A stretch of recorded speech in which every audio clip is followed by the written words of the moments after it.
രവിശരണം.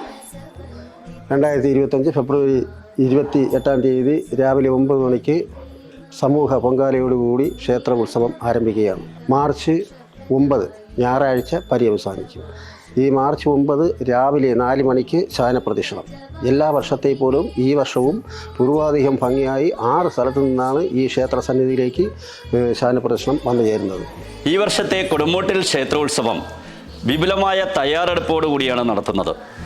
ഓരോ ഉത്സവ പരിപാടിക്കും ഓരോരോ കൺവീനർ എന്നുള്ള രീതിയിൽ 24 കൺവീനർമാർ തന്നെ ക്ഷേത്ര ഉത്സവത്തിന് വേണ്ടി പ്രവർത്തിക്കുന്നു. ഫെബ്രുവരി 12 സർപ്പബലിയോടുകൂടി ഈ വർഷത്തെ ഉത്സവം യഥാർത്ഥത്തിൽ ആരംഭിച്ചു കഴിഞ്ഞു. ഇനി വരുന്ന പ്രധാനപ്പെട്ട പരിപാടി എന്ന് പറയുന്നത് ഫെബ്രുവരി 26 മഹാശിവരാത്രിയാണ്. സമൂഹ പൊങ്കാല സാന്ത്വന രംഗത്തേക്ക് കടന്നുകൊണ്ട് 125-ലധികം പേർക്ക് ചികിത്സാ ധനസഹായം, സമൂഹ വിവാഹം. ഇപ്രാവശ്യം 7 ജോഡി വധൂവരന്മാർക്കാണ് കൊടുമൂട്ടിൽ ക്ഷേത്രസന്നിധിയിൽ വിവാഹം കഴിക്കാനുള്ള സൗഭാഗ്യം ഉണ്ടായിരിക്കുന്നത്.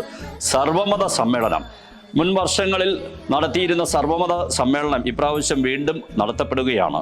കൂടാതെ സാംസ്കാരിക സമ്മേളനത്തിൻ്റെ പ്രത്യേകത ഈ വർഷം പ്രശോഭൻ സ്മാരക പുരസ്കാരം സ്പോർട്സ് രംഗത്ത് ഉന്നത നിലവാരത്തിലെത്തിയ നമ്മുടെ ഇക്കഴിഞ്ഞ പാരീസ് ഒളിമ്പിക്സിൽ പങ്കെടുത്ത അത്ലറ്റ് മുഹമ്മദ് അനസിനാണ് ഇപ്രാവശ്യം അവാർഡ് നൽകുന്നത്. 50,001 രൂപയും ഫലകവുമാണ് പ്രശോഭൻ സ്മാരക അവാർഡ് നൽകുന്നത്.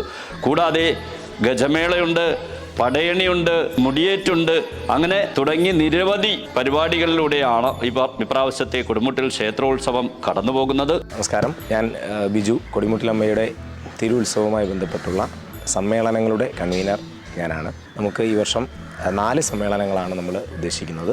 എല്ലാ വർഷവും 3 സമ്മേളനങ്ങൾ. ഈ വർഷം നമ്മൾ മതസൗഹാർദ്ദ സമ്മേളനം കൂടി അതിനോടൊപ്പം കൂട്ടിച്ചേർത്തു.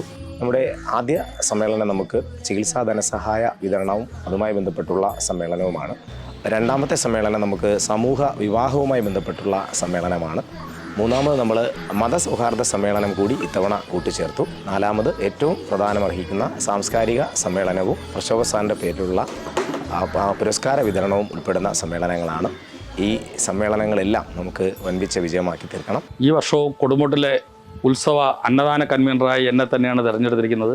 കഴിഞ്ഞ കാലങ്ങളിൽ നടന്നതുപോലെ ഈ വർഷവും ഗംഭീരമായ അന്നദാനങ്ങളുടെ ഒരുക്കങ്ങളാണ് നടന്നുകൊണ്ടിരിക്കുന്നത്.